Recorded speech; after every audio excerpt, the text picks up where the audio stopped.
Good morning, Mars, and welcome to the video. Today we will be finishing off our first giveaway, and we will be doing that by watching me paint, or rather watching the steps in between of my painting of the 3 giveaway cars. Right now we are looking at the Range Rover Police, which is a 1970s Corgi model. I'm not sure if I brought that up, but this is a really old Diecast car here. Corgi is a UK-based brand, I believe, and as such, this car is right-hand drive. And now you see that I have primed it. I prime most of my things black, using Vallejo black primer through an airbrush.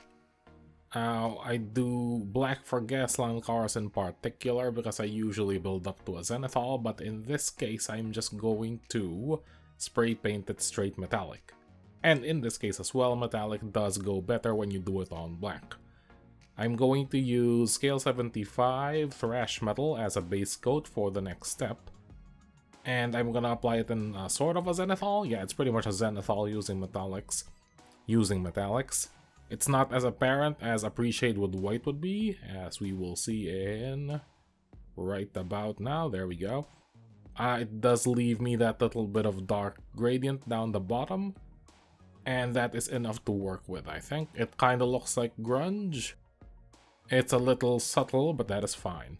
On the bottom, I have done just about the same. I've not paid attention as much to the gradient on the bottom bit, because I want most of it to be in metallic, in a solid metallic. So what we're gonna do after this is we are gonna wash the whole thing. Yeah, pretty much the entire thing in Agrax Earthshade. That'll warm the metal up a bit, give it a little bit of definition. And it will give the whole thing a bit more of a worn look. Now this is the interior. I have laid down the base coats and the initial highlight on the leather there, and this is the edge highlights on the interior. I usually do the interiors before I do the rest of the car, just because if I leave them to the last bit I usually get really sloppy and lazy with it. So in this case I did them at the start of the build. Now I should be showing you the... Yep, that's the washed metal base coat. So I've gone in with the Agrax Earthshade, and that's grunged everything up a bit and made everything a little bit warmer. And from here, I'm just going to pick out some details, because this car is mostly going to be metallic. I'm going to paint the wheels in black, because they're still rubber. I'm gonna do a little bit of weathering on the tracks and on the side of the vehicle. And I'm going to, as you have seen here, paint in the details on the turret. Just a little bit of color there on the finer details. These are some very nice turrets by Runoved. There is a lot of awesome and useful stuff like this on Thingiverse. If you're into Gaslands, 3D printing is great. And now we go to the finer details of the paint job, which is mostly just picking out the little bit of color I've decided to put in there. Mostly green, blues, and reds. You'll see that little wire going up to the turret. That is some extruded filament from a failed print. That stuff is pretty sturdy once you get it into place. And yeah, the headlights have been painted in, and I have done the edge highlighting with my nice bright silver.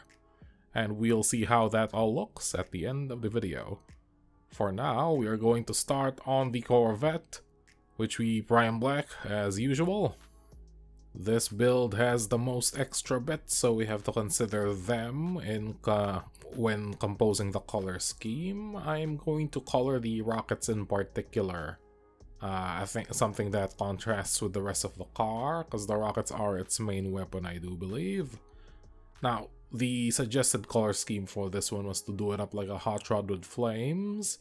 Now, I was initially gonna do it like I did for Asura in the battle reports, but I found that the lines of the flames would obscure the detail of the hood, and I very much wanted to keep the detail of the hood. But I did want it to have the fire gradient. So what I've done instead is I've gone in with a gradient from the front to the back. And it's meant to be like a blowtorch flame. Like a blowtorch flame has that nice blue area down the base, which radiates up into the regular colors of fire. I'm not sure if I've quite pulled it off, but I do like the look, the final look that it's given me. I'll put the car up there. There we go. I've done some weathering. I've done some pencil weathering there. along with my usual sponging. I actually haven't salt chipped much this video. It's mostly been pencils and the sponging. So that's what the final look of the Corvette will be. I've stuck with the gradient. A lot of pencil work here actually. Some streaking on the top and on the hood. And a lot of sponging as well. And then I've gone with bright red for the trim and metallics for the machine guns and the interior. Moving on, we have our final car, which is the Maisto Leadfoot, done up in a shark theme. Now this only has the 2 bits to it along with the weaponry, so it's actually a little bit trickier to paint because I can't just blast the interior one color with an airbrush like I usually would. I actually had to mask this up as I was painting the interior. So I painted the metallics first, then I painted the interior. You'll see here the final layers of the base coat. I've gone with the Sharky blue-gray gradient on the body itself. It starts from a very pale gray and radiates out into a darker blue on the fins. And I've done up the bottom of the chassis in metallics, as I usually do. We'll be looking at the thing here. I can't quite tell. No, we're taking it away. And okay, so I come in now with the orange interior. So I masked that off, I blasted everything with orange, and then I went in with the edge highlight layers. And I used some masking tape as well to get the stripes on the shark. On the shark body. Oh, okay. On the shark body, is it fine? Yeah, I'm pretty sure it's fine. We also went in with the edge highlighting on most of the more interesting areas of the body, just to give it a bit more pop. And I do end up adding on a lot more detail, like doing some weathering down the line. I won't get a stage of me showing that off, but you'll see it at the end of the video once I put the car entirely together. Now this car does come with a grapple hook. I haven't done anything too fancy to the grapple hook because it quite easily messes with the profile if I put color on it, so I've just kept it metallic. And those are the steps, so now we can take a look at the finished vehicles. First off is the Leadfoot. As you can see, I've given it quite a bit of splatter to break up the gray-blue gradient. I have also put down some orange on the bottom parts of the chassis, just to spread out that orange. Nice job on the blue plus orange color scheme suggestion, by the way. Turned out real good. Now for the Corvette. Now you've seen most of the Corvette already. Here it is put together. I've got the weapon in stowage configuration with the machine gun on top of the rocket launcher. I quite like how that looks in the sunlight, actually. And for the Range Rover, that is a mostly metallic finish with, I've decided on that red, rather yellow and black hazard stripe on the side of it. Along with the wires and with the red, blue, and green highlight lights, I guess, on the turret and the headlights, rather. That is its color scheme. I do most of my ARC vehicles in this manner, actually. Lots of metallics with a little bit of highlights. And with that, we wrap up our first giveaway build. This is of course a video in which you can vote on which car you would like to have a chance at winning. To participate in the giveaway, you must first be subscribed. This YouTuber thing is entirely transactional after all. Then you must comment on this video. This video, mind you, not the ones before, not the ones that will come in the future. You must comment on this video and say dibs on the car you want.